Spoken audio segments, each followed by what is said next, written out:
GPT scripts on. We're I don't going believe live. I've never known Rutger to have a Chat GPT script. I think he would blow up Chat GPT. Yeah. He would. It would be terrible harm to the environment. Please do not feed your script into that machine. Yeah. But last week he posted Analyze Fish, and I think Robert gave him some notes on that because we didn't go. That was before. That was an earlier one, and I gave him extensive notes on it. And Okay. I kind of enjoy what he writes. It's so off the wall. Yeah, it is. But now he's posted Analyze Fish issue 2, which I guess meant he really liked whatever you had to say about issue 1, and he felt like that was sufficient. And now he wants to know our thoughts on issue 2. Okay, well, you're giving me too much credit, but I'll take it. And but first, let's go over Cowboys versus Zombies, which I understand now has an ending or something. Yes, right? I finished it last night. Okay, fantastic. What? But we've only seen like the first 3 pages, right? Yes. We're doing. I uploaded pages 20 to 29 last week, which we didn't have a stream last week. So they are still in the Discord if you want to download them. So yes, we've only gotten toward the end of Act 1.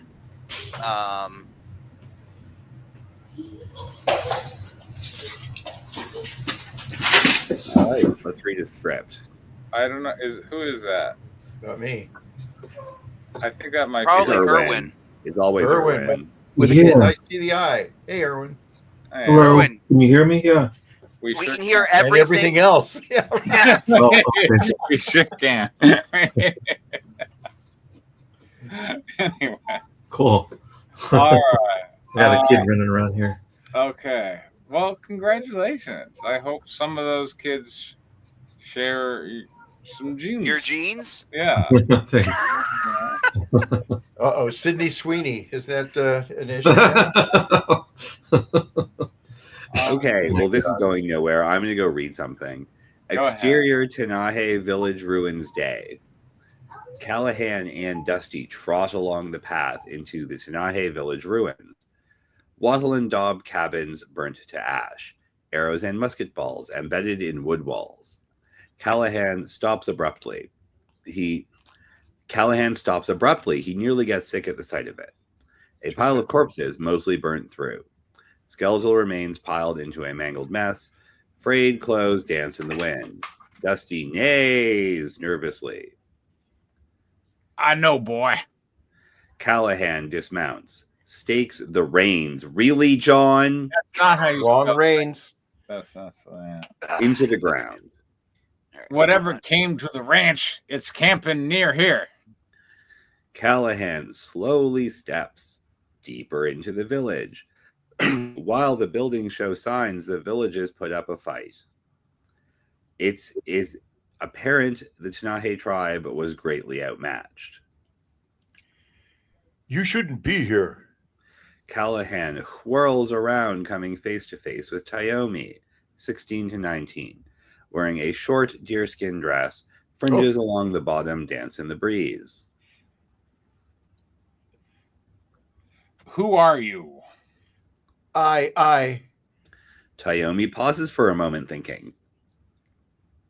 I am Tayomi. Are you Tenahe? Tayomi thinks for a moment, a bit longer than it should probably take for her to register the question. I am. I guess I am the last of my tribe. Tayomi steps forward. Her bare feet barely make an impression in the mud as she walks. Oh, so she's a witch. Yes. A great battle happened here not long ago. Tayomi walks past Callahan toward one of the burnt-out husks of a cabin. Getting closer, she reaches out, touching the threshold. Images flash. Fire, blood, a scream. Return. Ice cream? Fire, blood, and ice cream. Yes, let's go. Return. Tayomi withdraws her hand from the threshold. You are lucky to have not been here the night it happened. Tayomi turns back to Callahan, thinking, her mind wandering. Yes, lucky. I don't think I was here. How could I have survived? Listen, I've been tracking a pack of feral animals. They've been attacking my cattle. I think they have some kind of disease. And I'm concerned. If I don't stop them, the disease could spread. Tayomi steps past Callahan, thinking out loud, putting the pieces together in her mind. Yes, the disease. It is spreading. You know something about this? What is it? How do I stop it? Tayomi stops walking, turning back to Callahan as her thoughts come into focus. Not a disease. A great evil happened here. An evil that gave birth to a curse. Tayomi reaches for her waist as it to grab something. Yep, that's what he wrote. As it to grab something that should be hanging there, but there is nothing tied around her waist. Instead, she grips her dress into a fist. I must play the song of my people. Then the evil will rest. What song? What evil are you talking about? Just then, a wolf's howl echoes through the forest. Okay, I lost it. Where are we? They come. They come. The evil grows stronger with each night. Tayomi looks to Callahan. For the first time, she stares into his eyes as if looking deep into his soul. They come for you. Another wolf's howl pierces the air. The rumble of dozens of paws move through the forest towards the Shnahe ruins. Callahan readies his rifle as he moves back towards Dusty. The quarter horse neighs, shaking its head as the rumbling intensifies. Callahan grabs the reins from the ground spike, mounts the house. Mounts the house, John? He mounts the house. He spurs the horse toward Tayomi and, turning, holds out his hand to her. Come on. Tayomi stares at him, curious. Come on, child. It's not safe here. Tayomi takes Callahan's hand, and he pulls up to the horse behind him. Just then, several large gray wolves break into the clearing of the Shnahe ruins. The alpha stands, snarling, eyes glazed over white, rotting flesh hanging off its bones, muscle and sinew exposed. Callahan stares. My God. Perhaps you should ride first, pray later. Hiya! Callahan spurs Dusty, hard charging down the path as the pack of zombie wolves charge after him. Several jump over the others as they charge across the ruins after him. That wasn't repetitive at all. Exterior Dakota Woods continued. Callahan rides Dusty hard through the trails as the sun slowly disappears. Thick leaves overhead blocking out the moon, making the area dark. Okay, is the sun out or the moon? Okay, whatever. The zombie wolves tracking, racing, nipping at Dusty's heels. Really? Heels. That's a verb, John, E-E. not a E-E. noun. E-E. Callahan drawls his revolver. Y'all. He shoots at one, causing it to break off from the You're group. killing me, Another Danny. You got to go on closes in to stage. take its place. Callahan, who's that?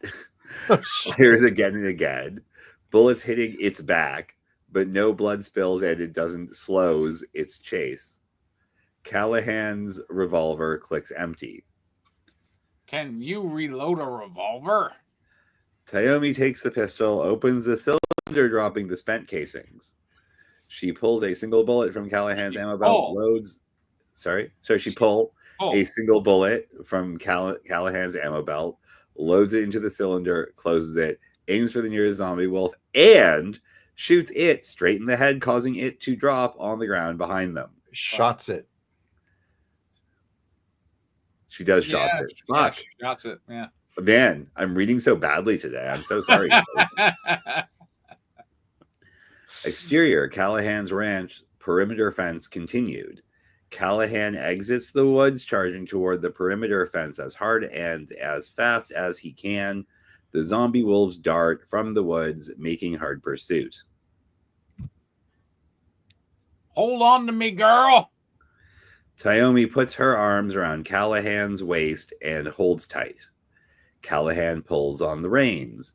Dusty leaps over the fence, but fails to clear it completely. His rear legs hit the top fence slat, sending it shattering into two and tearing into Dusty's skin.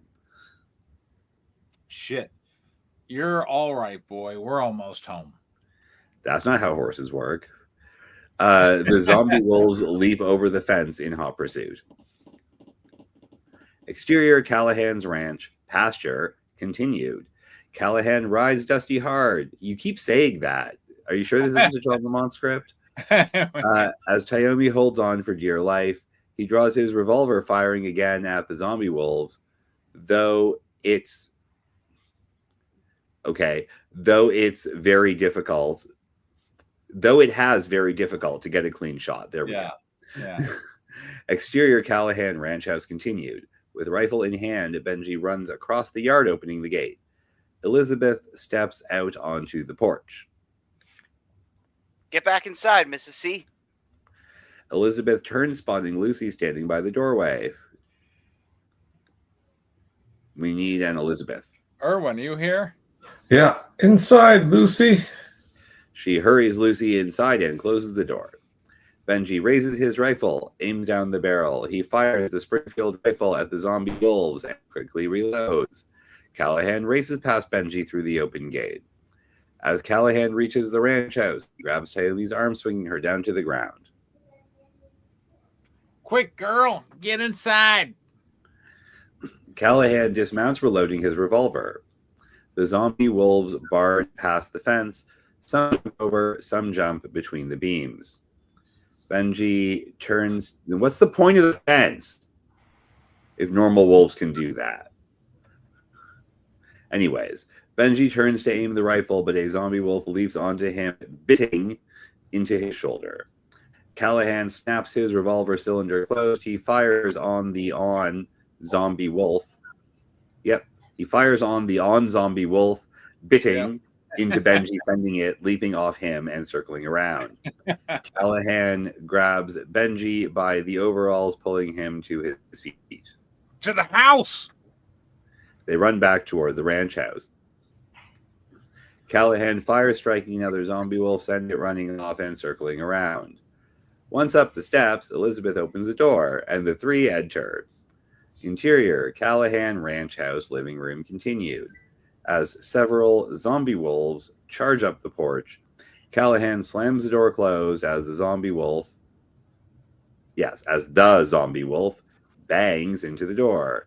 Callahan bolts and bars the door. Elizabeth throws her arms around Callahan. You're back. Are you hurt? I don't think so. Benji collapses into a wooden rocking chair, blood running down his arm. Liz, fetch the whiskey, some towels, and hot water. What can I do, Papa? Elizabeth runs to the kitchen. What can I do, Papa? Callahan thinks for a moment. Pray, Lucy, that'll help. Lucy, that's not even a word, John. Come on. Nods. Nods. Like it's, Lucy can... I think Lucy you should have nods. redesigned the Cracker Barrel sign. She gets down on her knees, folds her hands, and begins whispering prayers. I think you got me good, Mr. Callahan. Uh-oh. Callahan unsnaps Benji's overalls, tears open his shirt. The bite marks are deep, but Callahan lies. It's not that deep. Don't worry. You'll be fine. Elizabeth returns with a bowl of hot water, towels, and a bottle of whiskey. Bang! The zombie wolves slam into the door, causing it to shake. Lucy prays. Dear God, please keep the mean doggies outside so Papa can save Mr. Benji. It's not that kind of John Lamont script. Callahan hands the bottle of whiskey to Benji. Take a swig. We gotta burn this poison out of you. Benji takes a swig of whiskey from the bottle, hands it back to Elizabeth. She sets it aside and wets the towel in hot water. Callahan unsnaps Benji's non-bloody overall strap and puts it into Benji's mouth. Bite down. Benji grunts in acknowledgement. Callahan pours whiskey over the bite wounds. Benji grunts through the pain, bitting down into the denim strap. Lucy prays. John, do you know how to spell biting? Apparently not. Yeah. Okay. Evidently not. Yeah. I'll give you a hint. It's only got the one T. Yeah. You don't Dear God, please save Mr. Benji so he won't turn into a heathen savage. I love it. Tayomi's eyes turn to Lucy quizzically. Bang. The zombie wolf slams into the shuttered window, shattering the glass, sending splinters spilling across the floor. Liz, take the children into the back room. Elizabeth grabs Lucy's arm, pulling her toward the back of the house. Callahan grabs the hot towel, pressing it against Benji's wound. I'm all right now, sir. Just give me a gun. Elizabeth rushes back into the living room. Will's not here. Callahan glances around the living room, noticing that he indeed is not with them. Callahan and Elizabeth turn to Lucy. Lucy, where's your brother? Lucy's eyes go wide with fear. Interior, Callahan's ranch, barn night. Will drops a crate next to the workbench. He climbs up onto it, finding Milo laying onto the bench, breathing labored. Milo. Okay. Go ahead. Yeah. Milo, please get better. Why aren't getting better? I asked God to make you better. Will runs his hands through Milo's soft fur, tears streaming down his cheeks. Please, Milo. You're my best friend in the whole wide world. Will hugs Milo as best he can as the dog lays still. Milo lets out a soft whimper, then his eyes turn glassy white. Cut to exterior, Callahan's ranch barn continued. The barn sits in quiet darkness. Noises from inside. Milo growls. Will screams. Then silence. Interior, Callahan ranch house, living room, night. Bang. Another window shatters, sending glass shards across the floor. My boy, my boy. Callahan grabs his wife. I'm going to go get him. Stay here with Benji, Lucy, and the Indian. Elizabeth turns to Tayomi, registering her presence for the first time. You? She looks back to her husband. Who is she? She's the last of the Tanahi. Now that the cliché's over, Elizabeth's eyes go wide as she falls backward onto the couch. Oh my God. She puts her hands over her mouth. Her mind races. She glances back to Tayomi. How is she doing that when she's fallen backwards onto the couch? Okay, whatever. Callahan reloads his revolver. He keeps doing that. Benji, from the window, I want you to shoot those bastards as well as you can. Bullets don't seem to kill these things, but they sure don't like them. Callahan grabs Lucy, shoving her near Elizabeth. Lucy, you stay with your mama, okay? Lucy nods, eyes fraught with fear. Callahan turns to Tayomi, who watches them with a cold, detached expression. The Callahan family appears as a curiosity to her.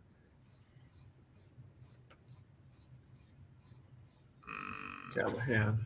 You girl. Tayomi looks up to Callahan, making eye contact again. Can you help? Tayomi grabs her dress at the waist, same spot she did earlier. I must play the song of my people, then the dead will rest again. Okay, do that. Tayomi looses her fist from her dress. My flute. I have lost my flute. I cannot play the song of my people without my flute. All right. We have zombies. We have cowboys. We have cowboys versus zombies. So, good job. Have I accurately delivered is on what was promised? Best title ever.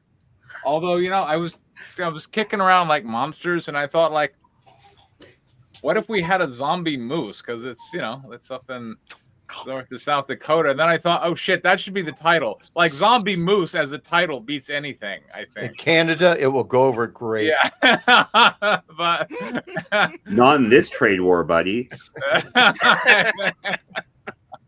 But you know what? We got cowboys, we got zombies, we got Taomi, the last surviving Tanahi, who seems to know something. She alone holds the key to put down the zombie infection that is spreading and will probably soon impact Callahan because his buddy got bit by a wolf, and that disinfection is probably not going to work. Like where the story is progressing. We're already in the conflict, so I think you did a good job. Congratulations, Danny. This was definitely a scene from a zombie movie, and there was a moment with pathos, which I appreciated. There we go. Robert. Transition from the mysterious village and the ghostly feel of it to hard action, and then in a family situation. I think that's the pathos that you refer to, and how they're all dealing with the threats that each of them feels, and they were all detailed in terms of how each of them had their own individual reaction and how they saw things happening. Those are all good things. Erwin, what'd you think? It definitely had the feel of kind of one of those older westerns, Like Gunsmoke. Gunsmoke had no action. I tried to watch Gunsmoke as a child. Like But, 310 to Yuma? Like what? Never mind. 310 to Yuma, yeah. We can just name westerns all day. I don't think that's going to help anything. Good, bad, and the ugly. Yeah, I guess I've watched quite a few of the Clint Eastwood ones. The Oxbow incident. That's the one it's like. But yeah, it's in that way it was nice to sort of experience that again. Except that there were zombies, it's a western with zombies. Kind of felt like. Yes. Yes, the title is currently Cowboys versus Zombies. Yes. Yeah. Mm-hmm. Yep. You got any ideas how it could be made better, Erwin? Well, it's a good question. I think the straight western doesn't play as well these days. Well, this one's got zombies. It's got zombies, but zombies is also, it's also been done so many times now. Yes, but not in a western. But not in a western. I think I need something in addition to 1+1 or 2+2. Yeah. All right. If I gave you a choice choice and said we can add boobs or we can add a giant tarantula, which would you add? I would like a tarantula with giant boobs. I mean, come on. Never been done. I'm on Team Tarantula. Yeah, really. Let's go.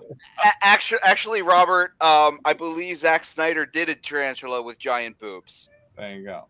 And see, everything's been done before. That was it. That was the last thing. Yeah. Did you see Rebel Moon? No. No one saw fine. Rebel Moon, John. That's why Variety published that article about Disney needs men. I mean, one obvious thing might be that one of these characters might be a little salty. Okay. Yeah. Is that good or bad? No, I mean, I think that could be added. Okay. Right. One of these characters could be a little bit more salty or spicy or something. All right. Well, right now we've got Callahan, who's he's kind of our emergent protagonist, at least seemingly so far, and we've got the woman, the Indian woman. What's her name? Taomi. Taomi. Yeah, we've got those two. Is there And- no? Yeah. Yeah, and then we've got like a side character who got bit, and maybe a wife. Uh huh. I mean, if I said which of those you want to make saltier, what would you like? Well, I think maybe there could be some cultural conflict or racial prejudice or something. Okay, I mean, the both of those groups definitely had sometimes some real Sure. negative feelings about the other. Yeah. And how often do these cultures just sort of naturally It's a good point. blend together? The hero seems very heroic, and it feels a little generic. Okay. But that doesn't necessarily have to be a bad thing. I just think I just need something in addition to what's there. All right. Yeah. So, I mean, I could certainly. So, if like the scene portrayed, or I guess in the middle, we got our zombie infection guy, right? Because they were chased by wolves. Benji. The guy got bit. There's a zombie wolf trying to beat down the door. So we certainly have some pressure and some tension, and in that regard, it's good job, John. But amidst that, we could have, some good old fashioned like, hey, what the hell are you crazy people doing with your crazy zombie Native American Indian ways? And we could do that. I mean, that's not a bad idea. I kind of like that idea, honestly. I'm not sure I even follow what this idea is. Well, like the wife Racial is tension. the Racial wife tension. is like, listen, you dirt worshipping heathen, what are you bringing this plague upon good upstanding Christian folk, kind of thing. Okay, so play up her reaction to the situation and blame it on Taomi. No, it's blame it on her. You started it with her. I mean, she has a reaction to her, but we don't know what that is. And we're saying flesh it out. Okay, not bad. Robert, what do you think? How could it be? Okay, I like the action, so I want to frame what I'm going to say around that. It's all too much Callahan, and I think maybe that's what Irwin's referring to about him being just kind of a generic hero guy. He's got Taomi, this obviously sexy, deerskin wrapped Native American, hugging on him, and she never says a word. She barely even loads the gun that he's unable to aim effectively. So it's odd to me that she's there, but she's absent the whole time. The dialogue itself needs tons of work. I know you would eventually get to it anyway, but it's very stale. Some of it, there's one little speech in there, about 6 lines from Callahan. It is so on point. It just hangs there. So that all needs work, and there's no point in detailing it because it all needs work. There's a lot of characters again doing different things, which I think in the living room can create the tension that it really needs for what these zombie animals are attacking, pounding the house shakes and the dust flies and all this kind of stuff and glasses everywhere.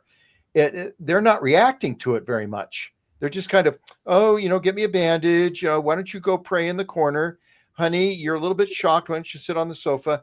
For what the circumstance is, we need to see more drive, more panic, more like thinking about other people, thinking about themselves. Like, who gets selfish here? Nobody gets selfish. It's kind of weird. That's always the tension that's there. It's like, who's the person who tries to, hide in the corner so they're the last one or not the one killed, that kind of stuff. So I think there's a lot of opportunity to build that out. In that kind of tension. And I'll leave it at that. There's a shitload of work to be done on it to polish it up. But I'm saying polish, which means there's something there, just so you know. Danny. Okay, so I'm going to start with the obvious question, which is, or I guess the obvious point was, I don't understand how this is meant to transition from the very good scene you just wrote with the old friend in the woods. Yeah. Who I liked. So suddenly we're just in a new location doing something new with a completely different person who's much less interesting. So that's a problem. The other is I disagree with Erwin about how this is a bit generic. I think it's incredibly generic. There's a guy, he goes to a place, doesn't need to talk to the person, picks them up, and then the zombies, who are A, not humans, and B, potentially not traditional zombies, know how doors and windows work, and they want to attack houses. So that's generic zombie movie bullshit, not the animals are zombies bullshit. And I don't think any of that lands. We don't need Tayomi for anything. She is not particularly concerned about stopping the zombie outbreak until after she's left the place where her flute is, being taken across the countryside and then berated by a racist white woman. And then she's like, oh, I need to go find my flute. Well, why was she desperately searching for the village and not wanting to leave the place? That would have shown us that. And then the only tension that you gave us, which was very good, was the scene with Pathos, where with the kid and the dog. Take that, Robert. Yeah. Okay. I thought that was a perfectly good scene with Pathos, which doesn't require the zombies to be there at all for it to be interesting. Like, the zombies aren't required, and Last of the Mohicans isn't really very required here. So there's not really any interpersonal conflict. So I don't see how this advances your story, aside from just having some plot. Well, I want to talk about some of the things you just brought. One of the things you just brought up about the wolves. The wolves are natural predators, and they will go after a human. So being a zombie doesn't really add much to them. I mean, it's like turbocharging a muscle car. So, it's better, I think, if we somehow get back to horses, which was the original idea of horses becoming zombies, because we perceive them to be, even though they're domesticated and used as slave labor, they suddenly turn on the humans as zombies, and this is their chance to get back at them. So there's not a dynamic tension with a wolf beyond what we know already as a predator. There you go. I was thinking maybe the wolves should have a motivation. The wolves should be running away from zombie cows. Hello. They should be. I think the wolves, the foxes are like wrecking the wolves because they just won't die. It should be something interesting like that actually is your movie and not every other zombie movie. Yeah, maybe the wolves have a special interest in one or two of the characters because of something that happened previously. And yeah, I think every villain has to. The villain is much more interesting when they're out for revenge or they love someone in a weird way or whatever. It's called motivation. Yeah, where is it? Yeah. So, my idea. All right. Well, there we go, John. We got some good notes on these pages, and I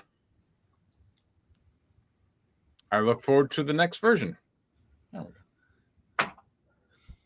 All right, let's see what we got in the Discord. We got Zombie Ships from Hell is next, I think. So, Robert, are we just going to be reading zombie stuff all day? Yes. It's like zombies were blasé again. It's a zombie. I don't know who said that. Zombies are blasé. I don't know who said that. I'm saying it right now. Okay. Well, there's a lot of movies that come out that have zombies in them. So are the ships zombies? I don't know. I hope so. Do you want to tell us about zombies Ships I from- Okay, I, this would- I yeah, cannot this wait is for zombie ships. this is about autonomous ships, container ships. Okay. So Circa Starts- 2040. All right. Who do you want to narrate? John, John. Sure. Somewhere in the is this a comic book or is this comic book. I've made the jump. All It's right. a good way to practice writing. It is. Yeah. Somewhere in the Caribbean, circa 2040. Exterior container dockyard night. Wide panel, angry protest outside crap offices with wisps of fog. Zombie ships from Helsinki are taking our jobs. Sink 'em. them. Send them to hell. Insert panel. Neon signs with No, marquees. there's no such thing as insert panels. There are inset panels. Oh, okay. There are no insert panels. I'm just reading what's on the page. I'm aware, yeah. Neon signs with marquee bulbs burned out. Crap. Caribbean repair for autonomous passage. When you need it, where you need it. Page 2. Interior crap office, same. Panel 1. Mary Lou looks at the protesters outside, sips from Pequod brand coffee mug. She wears a low-cut tank top, no bra, nipples prominent, Nice. tattoo sleeves, hip hugger bell bottoms. Chip wears data glasses, pencil mustache, wearable solar panel poncho, baggy shorts, and huaraches. Is Chip doing anything in this panel, or is he just wearing clothes? He's just wearing clothes right there.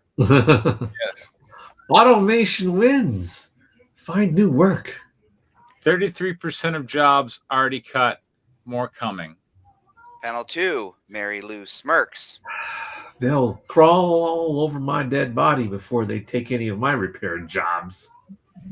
Page 3, large panel.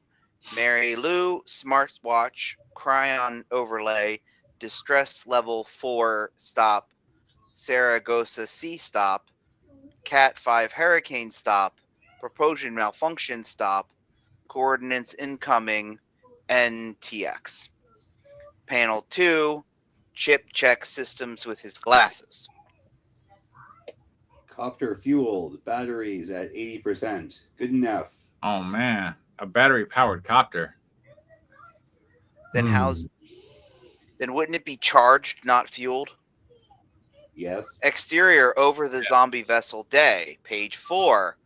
Full width panel, helicopter hurtles through eye of hurricane, ship in view far below, staggered inserts of the dialogue with characters' expressions. It's The characters aren't in panel, so how do we see their expressions? With the inserts Uh, or insets, whatever they are. Okay. It's painted black. Lots of lightning. Careful.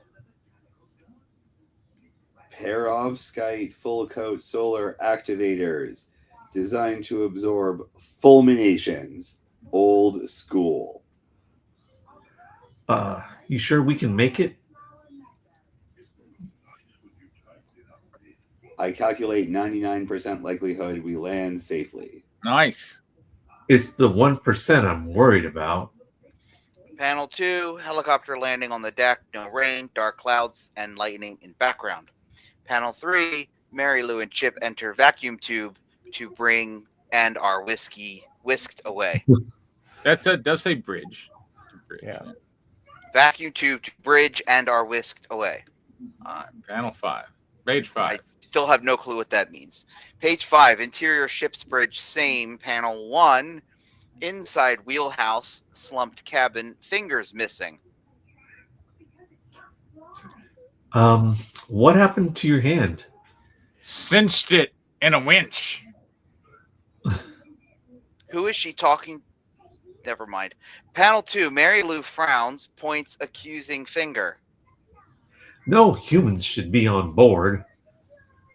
Engine room. Hurry. Page 6, interior vacuum transport same. Panel 1, vacuum tube chamber, warning sign, keep hands and feet inside. Panel 2, Mary Lou presses button multiple times, nothing. Well, this vacuum sucks. Panel 3, Chip place gloved hand on bottom panel, metallic feelers, jack the console, tube shoots downward. Page 7, interior engine room same. Panel 1, engine room doors sealed. Captain rushes off, sick. Panel 2, close up Mary Lou, suspicious. A sea captain gets seasick. Panel 3, Chip whispers, standing behind Mary Lou. Not a captain. Smuggling? Pirates? Panel 4, Mary Lou looks back at Chip over her shoulder. Doesn't matter. We fix engines. Page 8, interior engine room same. Panel 1, strong order emits green fumes from fuel cell tube number 1. Mary Lou gags. Chip is alarmed. Panel 2, Mary Lou is gasping. Chip puts oxygen breathing apparatus on her. Organic source. OBA in place. Oxygen activated. Panel 3, Mary Lou snarls and points at fuel cell door. Insert close-up Chip's hand on latch. It won't budge. Blast the latches with fusion expanders. Panel 4, explosion, door blown open, foul green, mist everywhere. Page 9, interior engine room continued. Panel 1, Chip spots glowing vial, grabs it. Panel 2, as Chip turns to show Mary Lou, a zombie hand, bones with some skin falling off, appears from fuel cell tube and grabs his neck from behind. Damn, he's a droid. Where's the human? Panel 3, Mary Lou bolts from engine room. I'm grabbing the thermal barrack Bangalore. Page 10, interior engine room same. Panel 1, Chip's glove turns finger into blade, severs zombie hand off. Panel 2, Mary Lou opens weapons kit, label insert, use only in extreme cases. Looks extreme to me. Page 11. Okay. Do we want to say that was 10 pages? That was 10 pages. That was 10 And then pages. we got plenty to talk about anyways. All right. Danny, why don't you tell us what you liked about it? Sure. There was a zombie ship with a zombie on it. So promises stated, promise delivered. There we go. There was some action, and you were suggesting a very neat world. John. Yeah, very interesting concept and world building. Definitely curious about what's going on. Very cyberpunkish vibe, like cyberpunk with zombies. Was kind of the vibe I was getting, so that was kind of cool. Yeah, looks like we get a chance for some blood and guts. I was a fan of that comic book called Grips. It was one of the early independent comic books that had like a lot of blood and guts and done in a really nice, really skillful way. Tim Vigil, I think, is the name of the artist. So that should be fun. Yeah.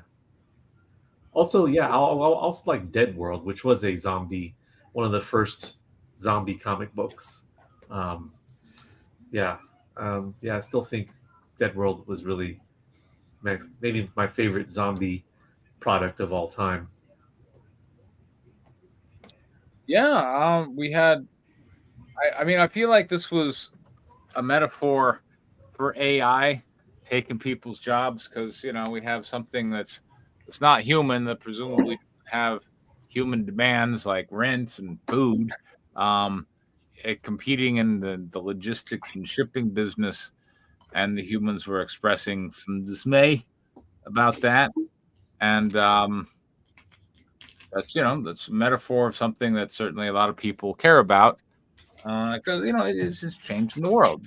So good job on you for making it topical, making it relevant today, and of course, coming out with a story that involves zombies, which seems to have an audience. So mission accomplished. Yeah. In terms of how it could be made better, I might put a few more panels on the page. I don't know, like the most I ever saw on a page was like 2, and I think you could go up to 3 or 4. Certainly some cool images. A splash page are awesome. One of the things I like about comic books as opposed to movies, and like in a movie, it's harder to go, I want this moment to be big. But in a comic book, you can just literally make the moment itself a big moment by giving it more real estate. You can make it take up the whole page, or if you're really passionate about it, make it a 2-page spread, just this one big moment, and that's. I think you did a great first effort in making a comic book script. I think you're on the right track. I look forward to more revisions, but I think in general you need a few more panels per page. Erwin. Are you there, Erwin? Yeah, I'm here. Sorry about that. Any idea how it could be made better? Well, as a comic book creator yourself. I'm not a great sort of reader, like spontaneous reader on the screen and such. I had some difficulty understanding what was going on. So I would say, at the very least, just put more description into the panels and into setting up the scene, and like where what does the room look like, that sort of thing. Yeah, I would be interested in seeing the relation. There's some sort of relationship between Chip and what not Dorothy, Mary Lou. Mary Lou. Yeah, like we find out later that he's an android, and so you could sort of make their relationship a little bit odd and have us guessing, like, why are they speaking, why are they relating to each other in this weird way? And then we get the payoff later when when we find out that he's a droid or whatnot. But yeah, my bias is like, I'm a big fan of Brian Michael Bendis.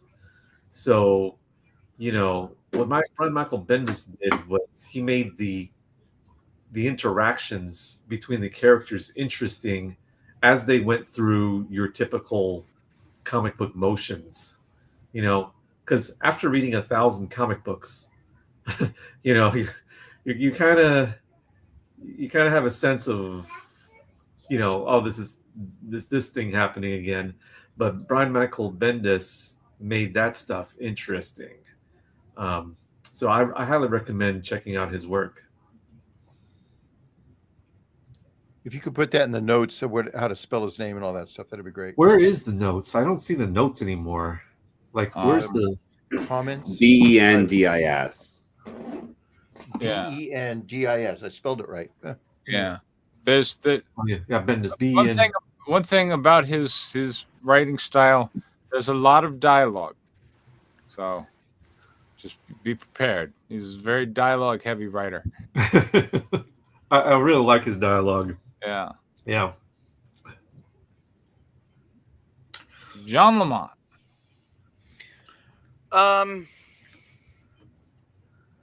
Does it I mean, we did get nipple pressing, and I know. I love so that. I forgot to mention that during positives. Hooray for the nipples. So. Yes. Yeah. No, I think it's a fine start to a story. I think some of the panel formatting, needs a bit of work and needs some creative flair. But that'll come with time. So, yeah, I didn't really have much. All right, Danny. Okay, I'm a structure guy today. So, although this is a first draft of a script and clearly a good effort, there are some structural elements that could be improved. The first is that each page should start on a new page of your document to avoid confusing anybody. So, like, use page breaks often. Yeah. So even if there's a lot at the bottom of the page blank, just You don't give a make fuck. it a different page. I mean, Okay. that's a convention of comic books. You don't I'm necessarily. about to explain why in some detail. Okay, sure, Okay. go ahead. The second is that a comic script, unlike a film script, is only really read by like 3 other people, 4 if you have an editor, before it becomes a comic book. So the pre-production process is just much smaller, right? So there's 2 parts of description in a comic script. The first is pages, paneling, and art direction.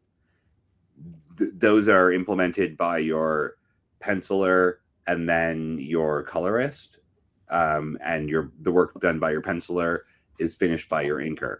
Your penciler and inker could be the same person. The colorist could also be the same person, but that's when you say he's wearing a red shirt. So someone draws a shirt on the character, and then someone else paints it red. The other stuff, the dialogues, is not implemented by the same person. It's implemented by the letterer. And none of that happens until the art is being drawn. So it is very important, especially if you're writing on spec, like you are now, that you write complete descriptions of the pages and panels, because A, you don't know who your illustrator is, and they might not understand English very well. B, if you don't write it, it won't get drawn. If you do write it, you can expect it to be drawn. Because the script is a work order. So the very abbreviated descriptions of who's even in the room and what they're doing means people will be standing there looking dumbfounded, and that work is going to be done to script. So there's a certain amount of like actiony brevity that you want to put into, say, a screenplay in order to sell the damn thing, that you kind of don't care about when you're producing a comic script, because actually only one person needs to understand what the fuck is going on, but that person very much needs to understand what the fuck is going on. And you're talking about the sketch artist or the penciler. Yeah, your pencils is sort of the main Illustrator. Art. Yeah, your illustrator. Yes. So they need the most complete possible understanding of everything that needs to be there, or else things are likely to not be there that might be important later, or it's going to just look really dead and sort of stiff in terms of art. But also, people just need to know what's going on. There's not a lot of people. Like, you can't have a meeting about it really for all these pages of a comic in every single panel. It should just be the script, right? All your blocking has to go in your script, because you don't have a production phase. I mean, a lot of your pre-production phase is your production phase. Fewer people, faster, etc. So that's one note. A content-based note is a couple of your panels were undrawable. There's a version, one I remember in specific was she presses the button multiple times. It's really hard to draw that with like a single frame. Like, could you take a photograph of that? No. Right? So probably very hard to draw. Generally, you want to give each character one verb per panel.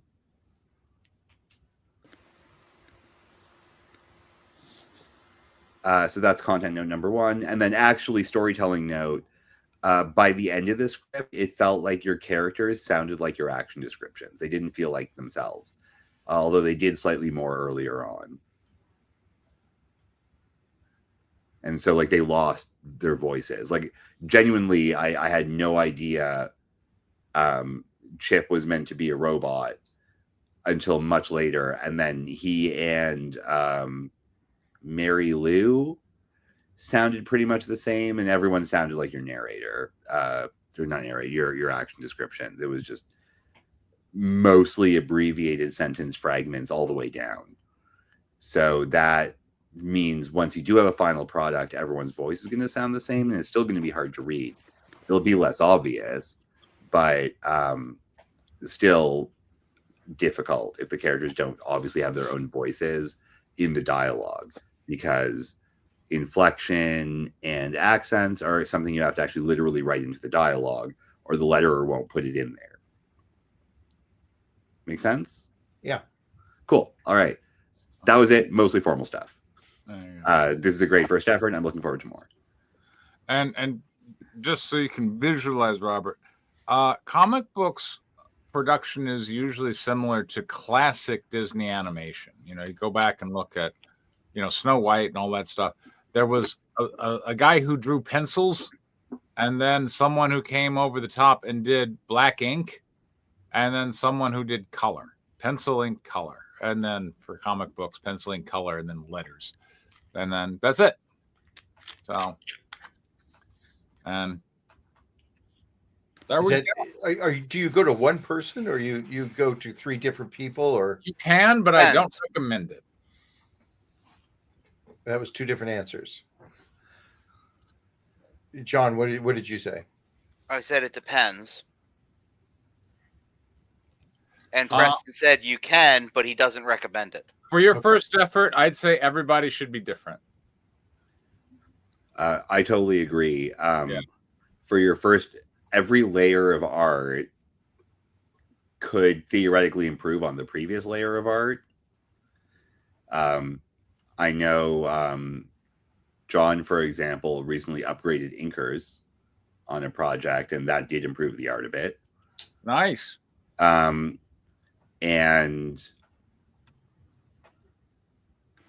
if you end up using specialists, it doesn't cost much different, but you can have people work in parallel. So one person's drawing a page, one person's coloring a page. Right. You know, and you can sort of assembly line that if you are in a rush when you're in actual production. And then the other is you're not stuck with an illustrator who does shitty word balloons that makes your work look unprofessional, and you can't delete them from the finished art because they're like, it's a single JPEG, and you have to like draw what's underneath it if you wanted to move that. So they don't give you like layered files that you could edit? Generally, no. They'll get, but if you have everyone do a single thing, they have to give you the finished version of that. Right. And how many rounds do you normally expect when you talk to an artist? You know, for corrections and no, that's not right, or oh, that's great. Can we do it bigger or more of it? Yeah, so that's really the pencil step. Okay. Also when helpful to pencils have are locked, sketches. you're usually pretty locked. Then you just ink it. For colors, you might get flat colors, and then lighting, texture, effects go on top of that. Flat colors would be like, you know, your 70s style comic books that just use the 16 colors. You've seen that, right?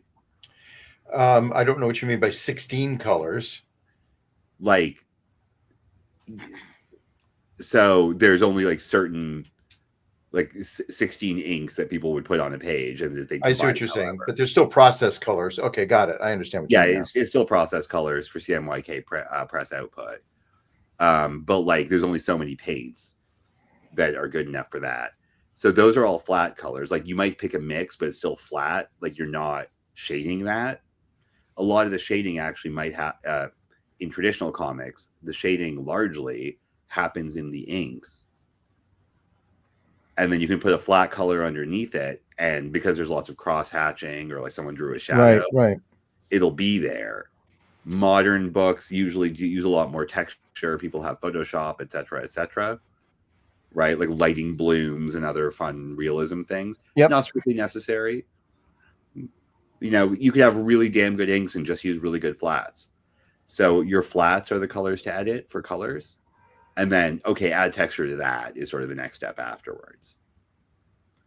And then letters are, someone will probably do like a proof of concept for like, oh, I want the magic spells to look like this. Is that cool? Yeah, cool.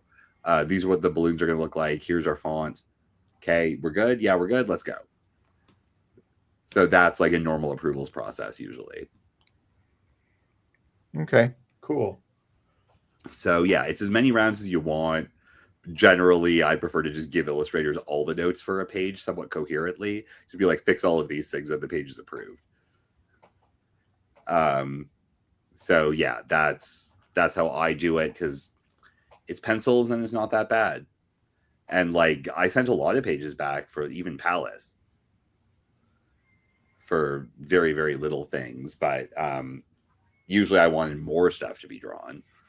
But you know, it came out really well, so whatever. But like once you're inked, especially if you're in a physical process, you're pretty locked in. Right. Cool. Thanks, guys. Good advice. No problem. All right. It is time to analyze fish.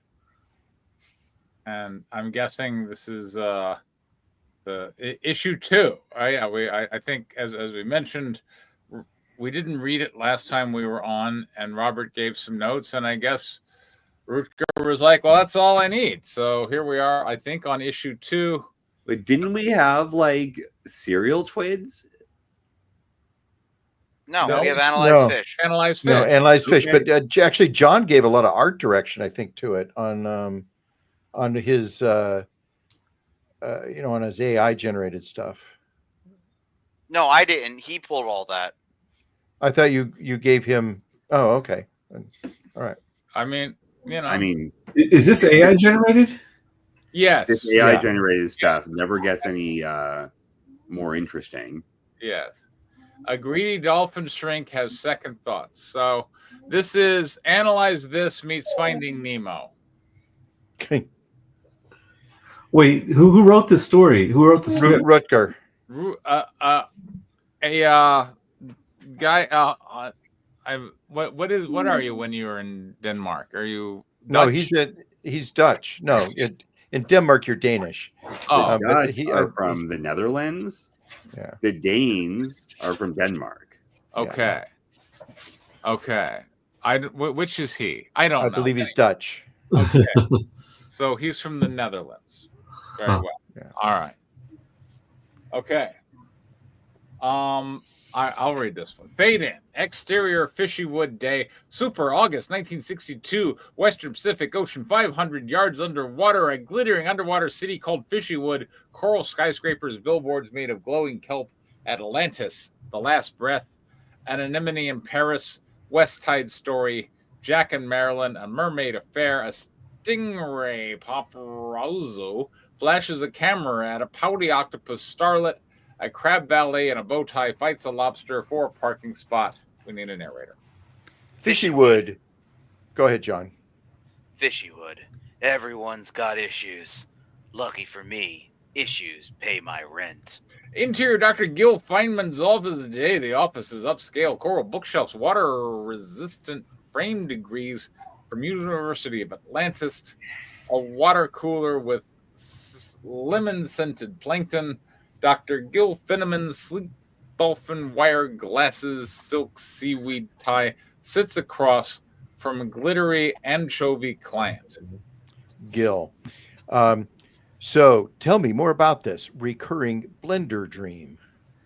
It's not a dream. My neighbor is a barracuda. He owns a blender. Big one. Loud. Gil scribbles notes calm. Hermie, a cranky hermit crab receptionist, pokes in. Gil, you got a special walk-in. Gil doesn't look up. If it's that swordfish who yells at my ficus again, tell him to book a double session. Try Padrino. Gil stops writing. Interior Coral Club night. A lavish mob hangout. Jellyfish chandeliers.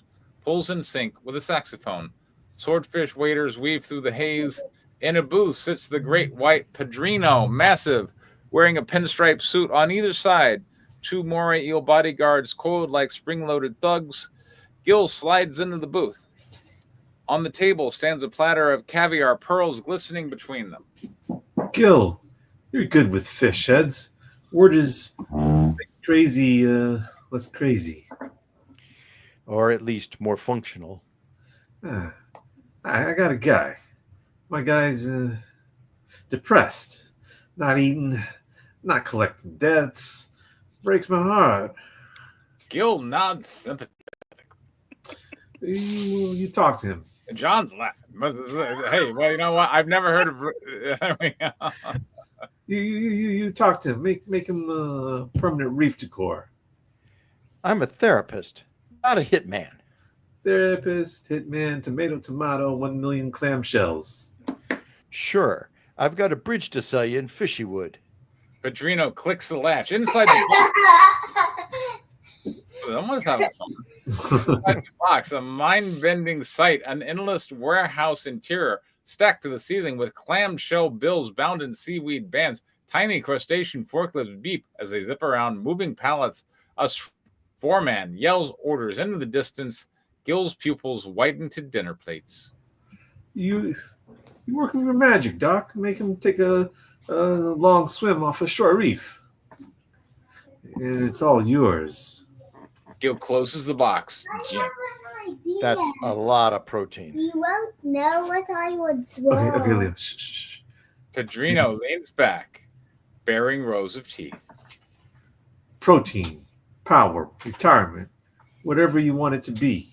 The jazz eel hits a slow note. Gil sits there, the weight of the box between them. What's his name? Vinny the loan shark. Oh, yeah. Interior, Gil's office day. Vinny the lone... Everybody's loving this script. Vinny the lone shark sits in Gil's plush coral chair. A big shark wearing a saggy cardigan, clutching a squeaky clownfish stress ball. Vinny. You know what it's like when everyone's afraid of you? I walk into a room, conversations die. I order a salad, it starts crying. Gil blinks. And this makes you feel... Like crab. I mean, I used to enjoy roughing fish up. Now, I think about painting kelp, see sunsets, maybe portrait of my ma. Gil jots a note. Retirement plan. Also, I think I'm allergic to plankton. Gil blinks again. You ever thought of not working for Padrino? I thought about quitting. Then I thought about Padrino's teeth in my ass. Interior, Gil's office. An other day. Benny sprawls in the therapy chair like a beached whale. Gil flips through a notebook. Any hobbies? I collect bottle caps. Underwater? Yeah, Russ gives them character. Gil tilts his head. Also, I've been thinking of starting a kelp garden. Organic, no chemical runoff. Gil writes, depression equals deep rust, and underlines it twice. Montage, Gil and Vinny sessions, various. Vinny tries watercolors. The paint dissolves instantly. It's Vinny. modern. Lol. Gil demonstrates deep breathing exercises. Vinny accidentally inhales a passing school of minnows. Sorry, guys. My bad. The two sip kelp tea in silence, watching a seahorse shampoo commercial. Why think that's his real mane? Extensions? Vinny attempts yoga poses. His dorsal fin keeps knocking over coral lamps. Interior Coral Club night. Gil sits across from Padrino again. The eyes are in mid-argument, or the eels are in mid-argument. I'm telling you, Cuban seaweed cigars burn smoother. Bullshit. No way. It's all about Madagascan kelp leaf. Pedrino slams the table. Both eels shut up. Gil, I think this is dialogue. Gil, You've had a week. Vinny's still breathing. This troubles me. Okay, that was Padrino who says that. I guess that is Pedrino. Yeah. Okay. Gil, you've had a week.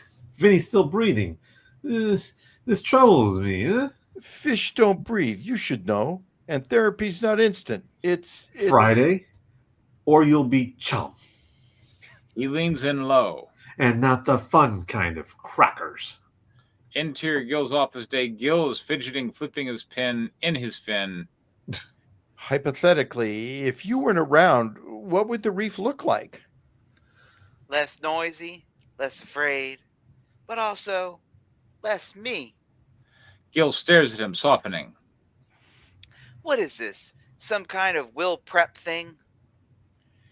Just exploring options. Well, my only option right now is figuring out what shades of green kelp is when it's happy. Exterior Boardwalk Kelp Cafe day. Gil and Vinny sit at an outdoor table sipping kelp latte. A crab band plays blues nearby. I was 8 when I shook down my first clownfish. Little guy owed me 5 sand dollars. I took his lunch instead. You ever regret it? Nah, but I do wonder if he ever finished school. A pause. Vinny slurps loudly through his straw. You got a weird vibe lately, Doc. Like you're sizing me up for a casket. No caskets, just art frames. You're a strange dolphin.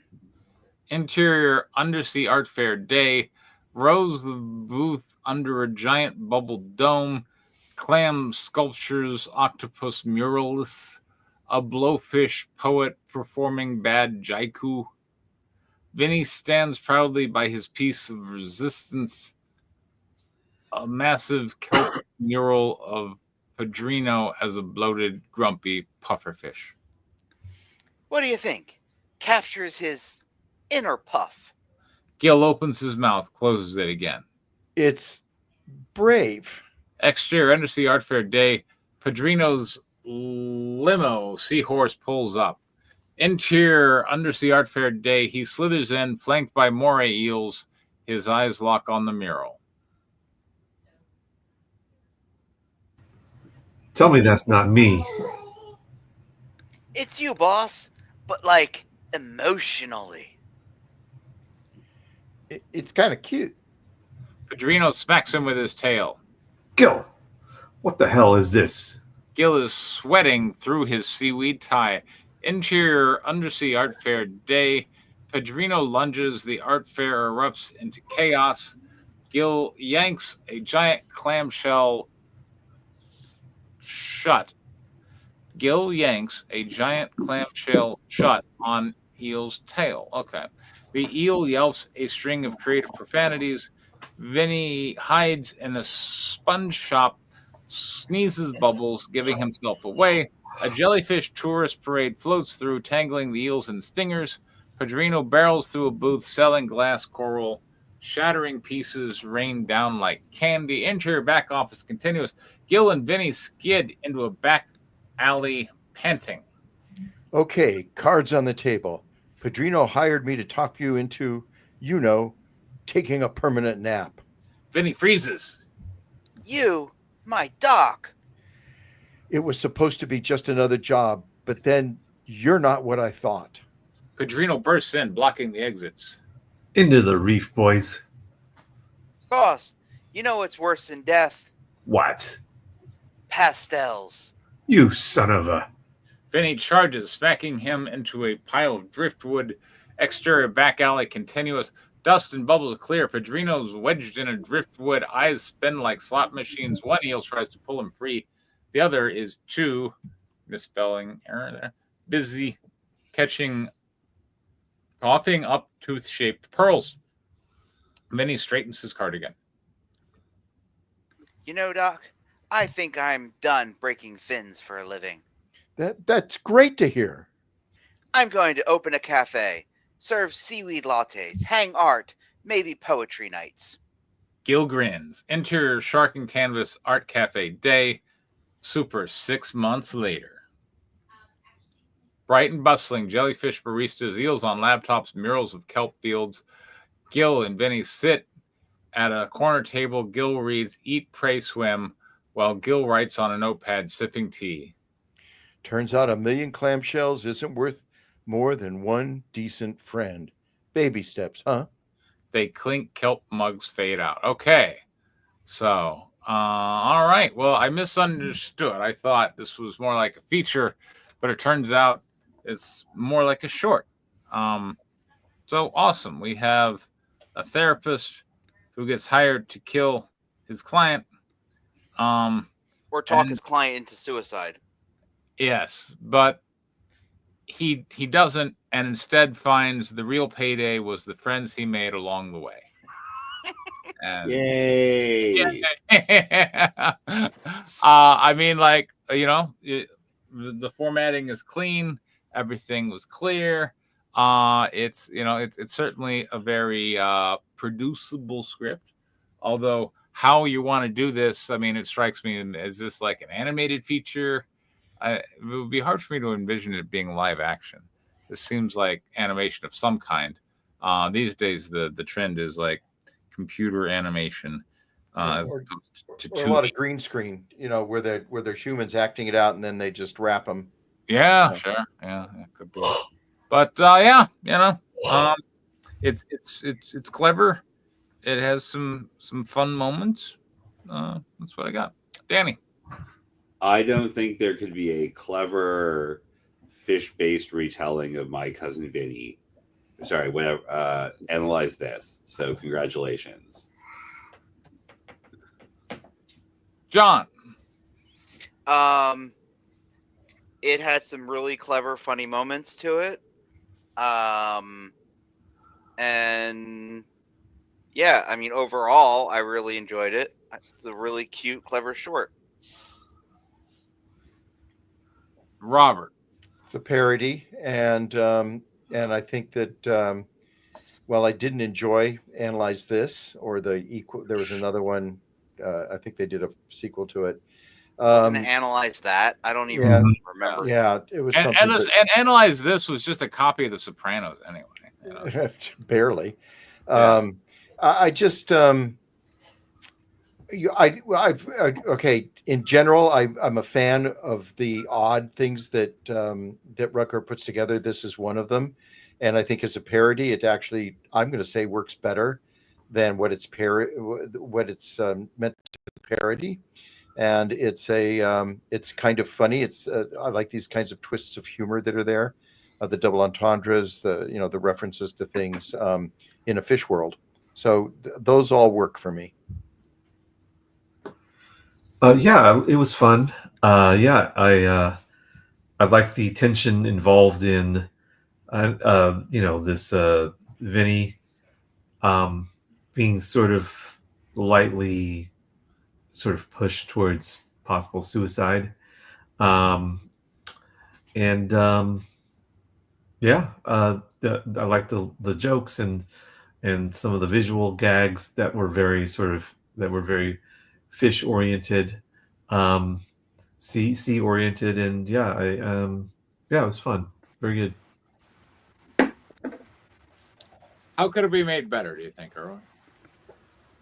I think I would have liked a little bit more of an emphatic, like the Gil being a little bit more emphatic about wanting Vinny to disappear himself.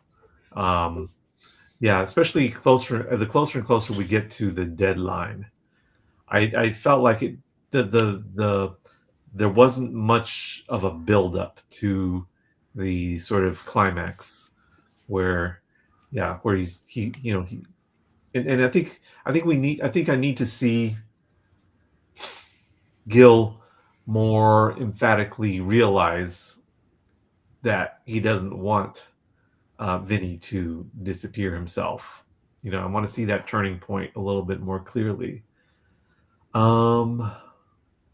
I think other than that, the other stuff could be Titans spruced, come up with better gags or whatnot. Yeah, those are the two things I'm interested in. Robert. I think the characters need to be more dynamic and stronger. I think Padrino needs to be much meaner and much more pushy. He's got to take the two characters, one where he just alludes to what could happen and then delivering the threat. And they need to be stronger. I think he's dispatched a little too easily, at least as it reads currently. And again, I'll agree with Irwin on the fact that the friendship that's built that Gil discovers in Vinny isn't strong enough for the payoff. And it starts to be there. The elements are there. It needs to be built longer. I don't want to call it like a love affair, but I think it needs to be where he sees character that he admires. He understands the guy doing his job. And, sure, every once in a while somebody gets knocked off, somebody gets their fin broken. But, he sees that, the person has a sense of consciousness of what between good and evil. And he appreciates that, especially with all the therapeutic stuff. Gil needs to dance more with the ethics of a therapist, where you don't suggest what somebody does. You suggest what's wrong and how a way to fix it. And then the person has to do all the work. And he's got to tread that line because he's been ordered to kill the guy. And he's trying to, get him to go away. So that he saves him because he likes him. That's a very delicate dance. It's there, but it needs to be built much stronger than what it is currently. And I think that, frankly, with the structure he's got now, it's there. But there's two other positives I'm going to bring up. I like the funny things where the guy accidentally sucks in a school of fish that are going by, little ones, and the one where he gives his place away because he sneezes and bubbles come up. I think that's funny. I just want to say that. John. Yeah, I think so I never really felt like, okay, so when Gil was first hired to basically off Vinny, my first impression was that he's a therapist that moonlights as an assassin hitman. So I was very confused about that, and that could have just been me. Maybe I missed that. That he was implying that Vinny, that the job was to make Vinny so depressed that he offed himself. That I did not see until the end. And I feel like I literally was under the impression that Gil was Moonlight the hitman, and was supposed to like go to his house in the middle of the night and kill him. So that I found a little confusing. And the second thing is, I never really, besides like him getting greedy, staring at all the money, I never really felt like Vinny's life was in any danger, and I never really felt like Gil was ever going to go through with it. So the interpersonal toil that Gil should have been going from, yes, I'm going to talk this guy into offing himself, to this guy really isn't that much of a bad dude, to, this guy is kind of a good dude, and I want to actually, then I now make a decision that I'm going to help this guy regardless of the consequences. I never really saw those triggering moments, which in a story this short is a little hard to pull off. But I feel like a story like this needs that to work, or the story doesn't work.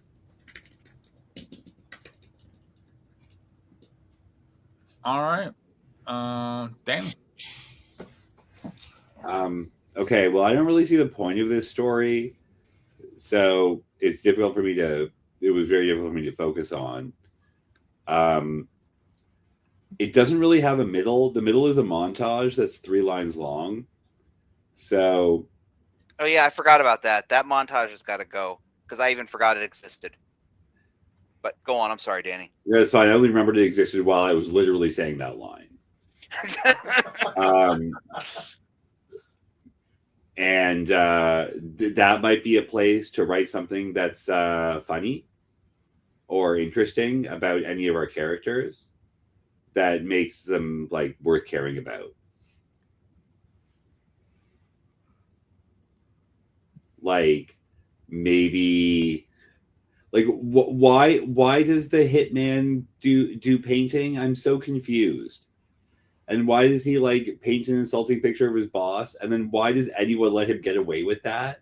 And like, And why is it hanging that? in the shrink's office? Yeah. And like, why does the art dealer / curator / whatever like put that up? Like everyone's looking to be eaten. Why is no one actually acting like they're afraid of the big bad shark dude or whatever? It doesn't make any sense. Or the shark dude's big bad boss. It doesn't make any sense. No one really has any emotions. Many of the jokes are the action description and not the dialogue. So actually, if this were to be produced, no one would see them. It just seems really like it's an interesting writing exercise. You've successfully like written someone else's world, I guess.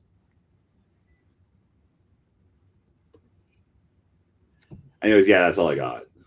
All right. I'm not all that emotion. First off, I don't understand why the hitman, who I think is a shark,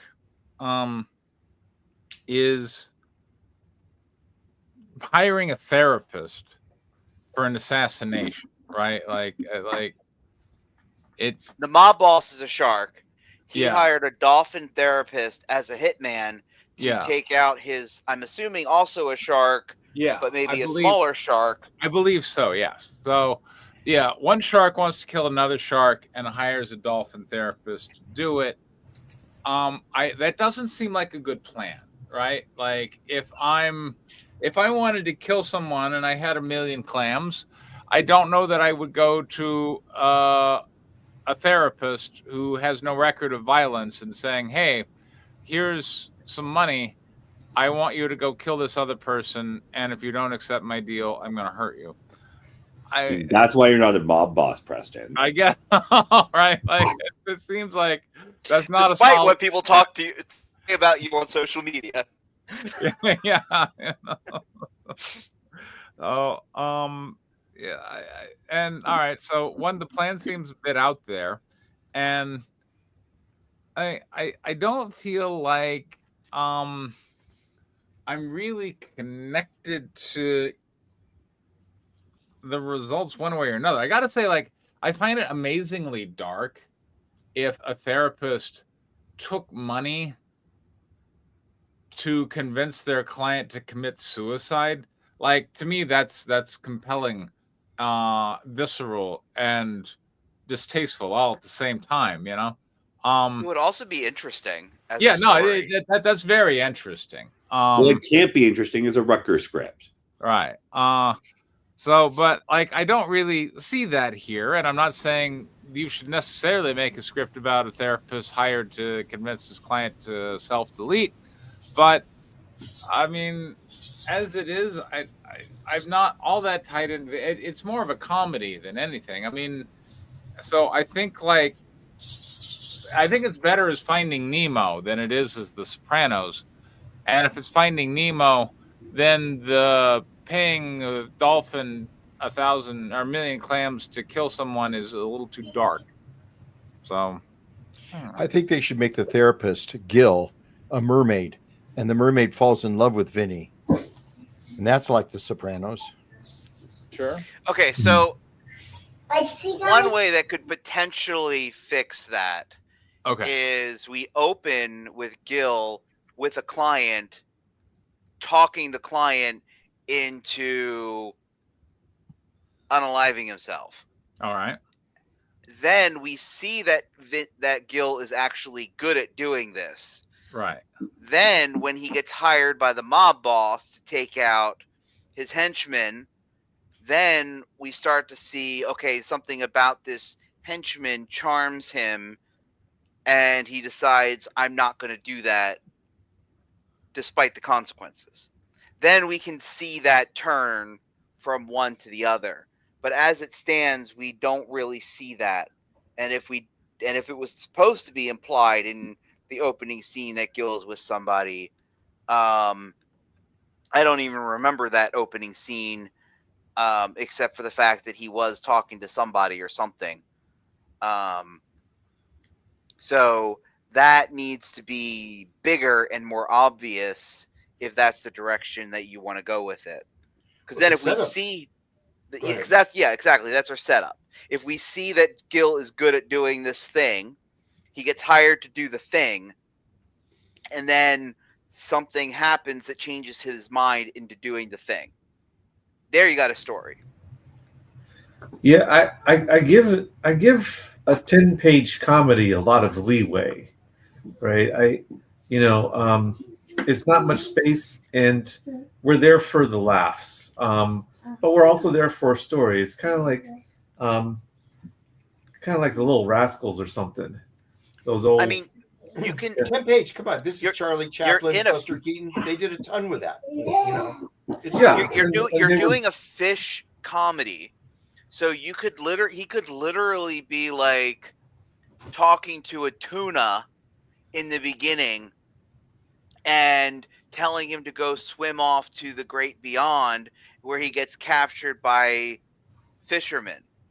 And you can bring out the comedy in something along, make it the most insanely ridiculous type of way. Like, think of the most, if fish were sentient in our world, what would be the most insane way a fish could delete themselves?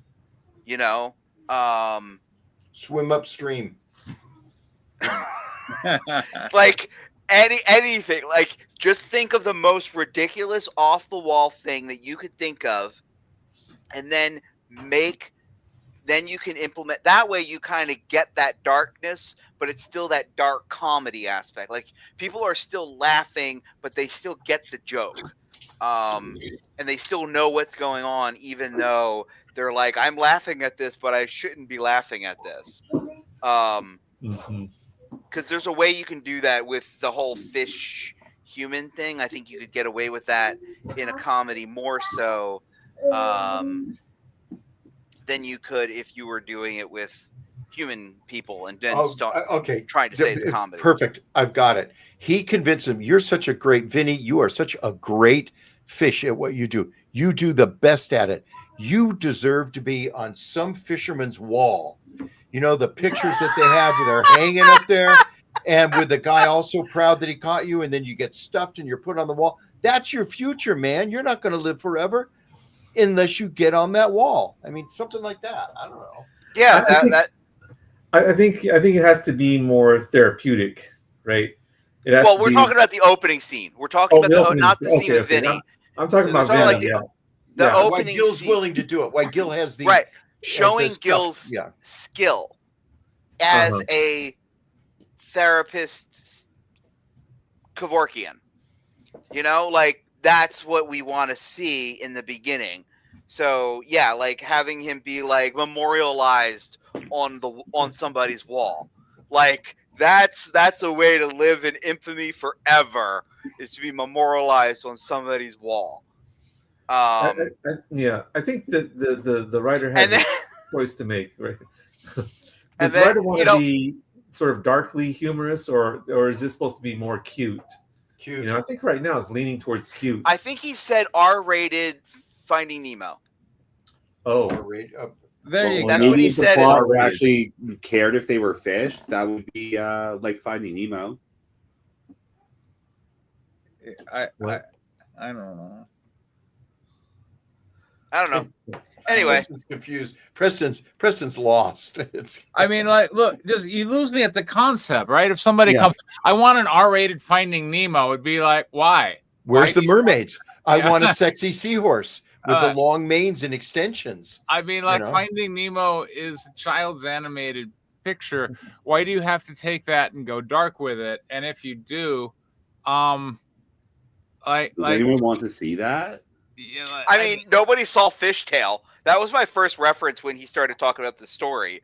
Was like, yeah, Fishtail was like exactly that. It wasn't R. It was PG-13, I think, or maybe PG. yeah. And I think it was PG. I think it was trying to do Shrek edgy comedy. There you go. But that thing crashed and burned, and No, nobody it talks was about looking it. up to Shrek. I'm not surprised. It was trying to do, because Disney, was that right? Right, it wasn't Disney. That was DreamWorks. It's DreamWorks. So, I think it was around the same time Finding Nemo came out. I think it was like Finding Nemo came out, and then DreamWorks was like, let's do Shrek but with Finding Nemo, and they did Shark Tale, and it was horrendous. Wasn't the first big mistake DreamWorks made. Yeah, and whoever wrote Shark Tale still got paid probably 3 times union rate or whatever, So Guild, yeah. Mm-hmm. That's again, it's not the type of project you want to try to emulate when you're a beginning screenwriter trying to break it into the industry. So, anyway, take that for what it is. All right. So we have a Draco script. I look forward to. Let's take. All right. First off, I'm checking for M dashes. Yeah. Don't see any. There are no M dashes in this. Oh, awesome! I can't wait. Okay, let's who wants to narrate this bad boy? All right. Good. You do it. All right. Okay. Who's going to do it? I'll do it. All right. Robert's going to do it. Page 1, panel 1. Wide shot of desolate wasteland, swirling with dark clouds and lightning. A looming portal crackles in the center, surrounded by debris. Caption: Once I aspired to be a hero, but dreams often carry a price. Panel 2. Close-up of Kalen Veer, a rugged young man, tattered clothes, anxiety etched on his face as he approaches the portal hesitantly. I'll be Kale. This is the trial realm where the weak perish and the strong ascend. Page 2, panel 1. Kalen steps through the portal. The energy around him warps. Whoosh! Panel 2. Kalen falls to his knees as the environment shifts. Barren landscape with jagged rocks and dim light. Ugh.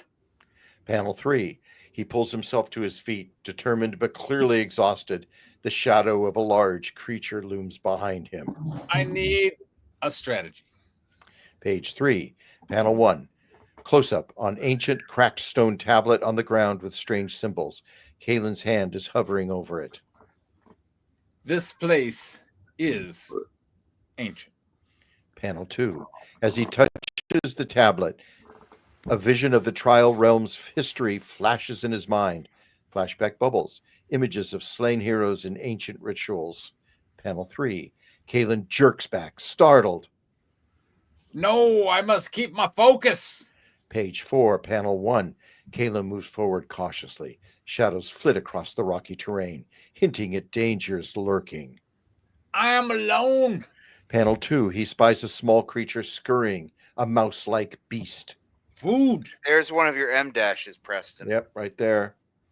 All right, there's one. Scurrying A. That's not an M dash. That's a hyphen. Nope. Scurrying that's A. how It's an M dash. ChatGPT creates its M dashes. Because I would say That's a hyphen. A hyphen's right there. Yeah. The other Yeah. one is the other. Go earlier. Scurrying M A. dashes That's are the M dash. substantially longer, although I'm sure this basically is one anyways. Yeah. Yes, because Okay. ChatGPT doesn't know the difference, so it uses hyphens as M dashes. M It dashes uses the are the same width character. of an M. It's the width Right, of an M but in the font. But it uses the same character. When you copy and paste from ChatGPT into a word processor, it'll input the same character. The other thing you may not notice as well is that given that this is a courier font, see the food ... that is actually a single character. That is not 3 individual periods. I did notice that. That's clearly a copy paste job.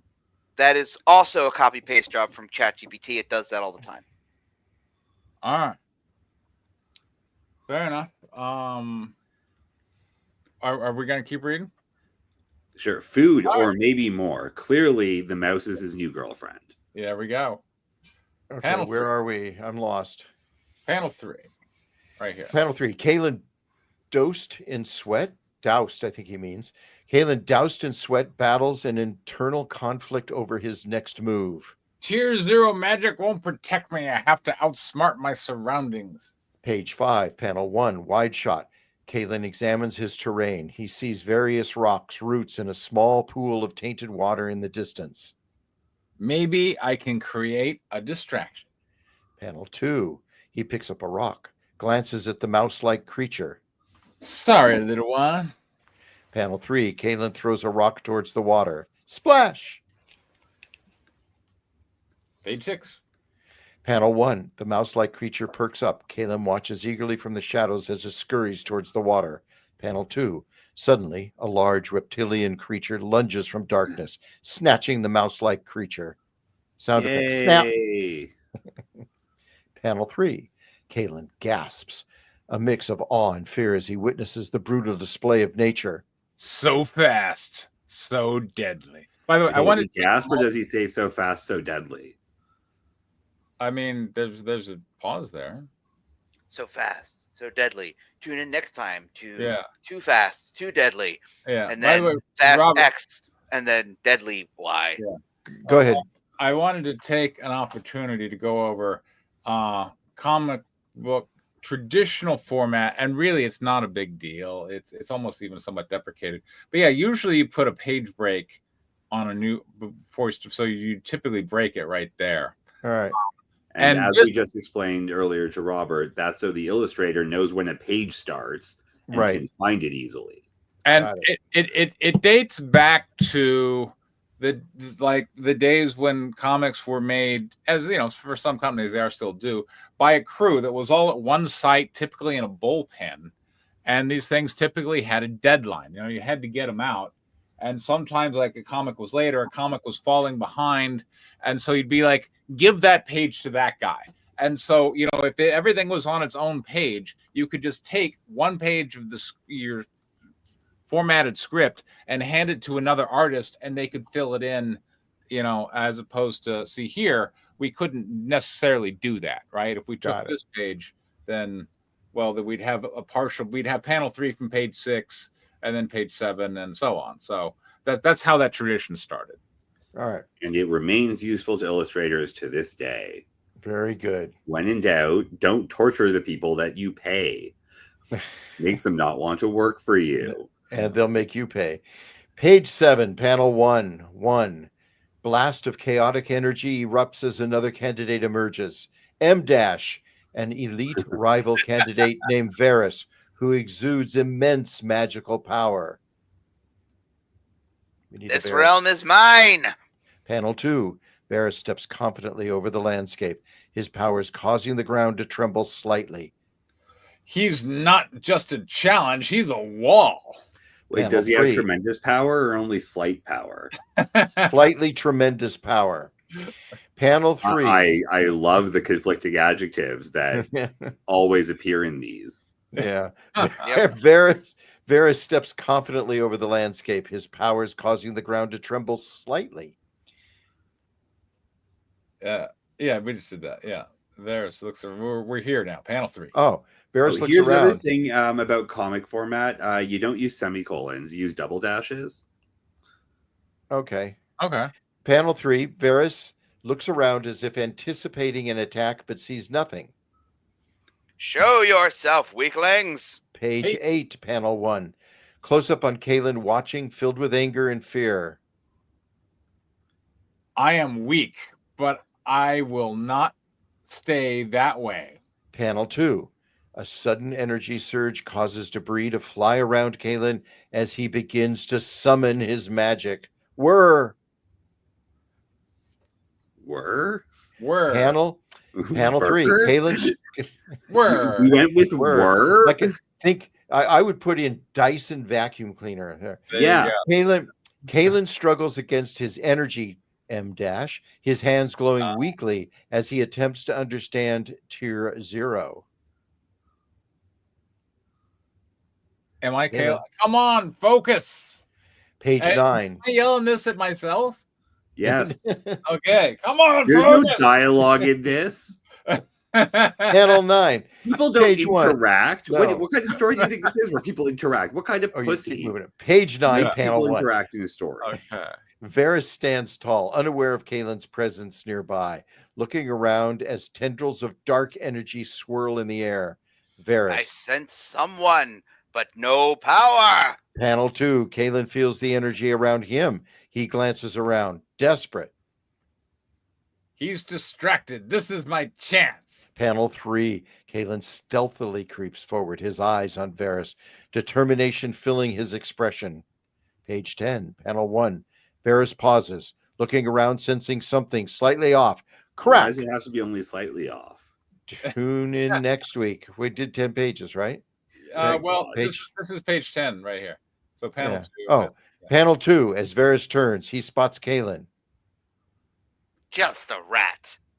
Panel 3. Kalen lunges with makeshift weapons. M dash. 2 jagged rocks.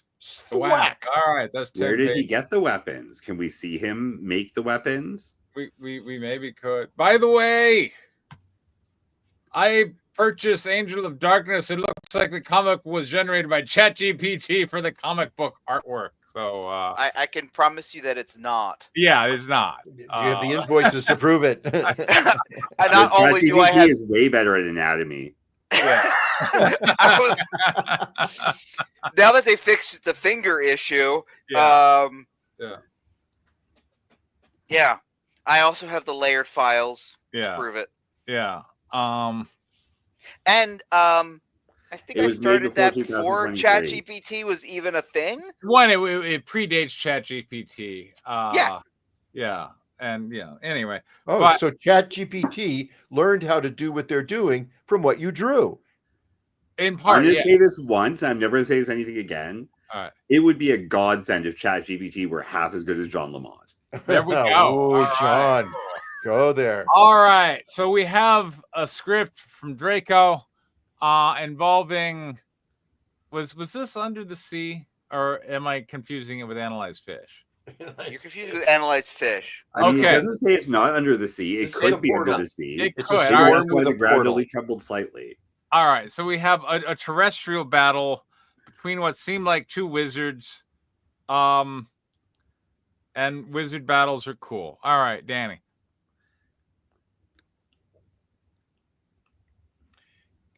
I agree with Danny. Pass. Uno reverse. Back to Preston. All right. John, what do you think? You are our resident ChatGPT script expert. Is this a ChatGPT script? Yes, absolutely. Hmm. I mean, slightly edited, maybe. Okay. But he clearly, this is ChatGPT. The dialogue is exactly the way it tends to write dialogue. The panel descriptions are written like freaking screenplays. They're not. That's completely not how you would draw a comic script. The most of the dialogue is very on the nose. There's actually a few lines too. He's like, one of the lines was like, "I am a wall" or something like that. Yeah. That is pure ChatGPT. It does not understand subtext. So when you try to describe something in subtext to it, it will literally like just spit it back out at you. So There we go. You know what? Draco's coming to your defense. So thanks, dude. We appreciate that. I And- think you can make an amazing comic book like Angel of Darkness Absolutely. if you put in a little bit of effort and don't rely on a computer That to seems like a generate lot your of text work, for you. John. Yeah, it took me 4 years and I think over $20,000 Yeah. to make that I book. mean, that seems really expensive. What if you just have a machine do it instead and don't proofread anything? Well, I want to see more M dashes. Actually, I think that would be exciting. I the think whole more damn thing should be- semicolons. we need to bring the M dash back. Yeah, and I think there needs to be more mixed expressions on everybody's faces. Those are so easy to draw. I mean, yeah, I guess we're going to constructives. It does fall in the hallmarks of, the characters never really talk to each other. They're talking to themselves for the most part. We don't. I don't think we understand why there's a conflict between these two characters, do we? It's because they're both in the what, same. why, when, box. Where? Yeah. None of these questions are answered. Right. Who, what, why, when, where? Yeah. So yes, in that regard, it suffers. Hopefully, things will get better. Anyone else got stuff? I just, it's a 0 to me. I would call it a nothing burger. The dialogue is vacuous. There's we absolutely keep nothing calling there. it dialogue when no one talks to each other. Right. And okay, so It's here's a people question. thinking out loud or thinking Yeah. they're speaking their thoughts. Let's That's call all them it is. lines. There's definitely lines. There's certainly no dialogue. Yeah, okay, I agree, because dialogue would imply that there is an exchange. You're correct. Yeah, Which so is usual for a Draco. for the art direction part, because I'm going to try to make Same. this edifying, at least for me. For the art direction part, for the panel, what I understood from what you guys on the critique for mine, you basically are saying go into the detail, do a lot more of what's going on in that, because that emotion that you would never put in a movie description needs to go in there for the illustrator to react to it. 100%. Am I getting that correct? Yeah. So he's afraid is a meaningful emotion that someone can draw. He shows a mix of fear and determination is not a single emotion that a person can draw. Right. Right. But he sneaks forward cautiously. Sure, it's the person's going to be in a sneaky pose, or he's going to be like trying to hide behind a tree. Like someone can take a cue from that and draw it, right? Or he's like really worried, or like holding like a branch in front of his face to like be camouflage. Like any number of ways that could happen. But you still need to have one emotion. You get like one verb per panel, right? Per character. I wrote that down, by the way. Yeah, right it's there. a really good rule of thumb. It gets you out of a lot of trouble. And we weren't seeing that. Like, where did the rock weapons come from? Show him pick up the rocks. What was the have mouse pause doing? before you show effect? Otherwise, it's just happening. This is just slop. And even if it was written by a human, it would be sloppy. Well, I think it gives Chat GPT a bad name, is what I think. Oh, hard. I'm sorry, but I'm sorry, but I think I'm sorry, but I think you had your mind. I'm sorry, but I think you had your mind, ball. I'm sorry, but I think you had your mind, boss. I'm sorry, but I think you had your. Okay, there we go. What the hell was that? I don't know. Did we just confuse the machine? I think so. We live in a the internet is dying. Eventually, the internet's going to be generated by machines and consumed by machines. I like I've how always you thought use the present tense for that. Yeah. I've always thought the internet was actually Max Headroom. That's what I thought. There we go. Anyway, That would actually be more interesting. now that we're done with our scripts for this evening, hello, Diane. Hello. Hello. We had a lot of female characters. Where were you? We did. I was downstairs. Yeah, the two women were downstairs watching a movie. She and my daughter, thick as thieves. What can I say? And hey, that's awesome. Yeah. Well, those were all the scripts we had for this week. Yay! All right. Hey, all right. Tune in next week. Ciao, may- babies. I may even have some Lords of Iron issue 3 coming out. Yay. Yay! Awesome. All right. Gonna click end stream. Good night, everybody. Good night, everybody.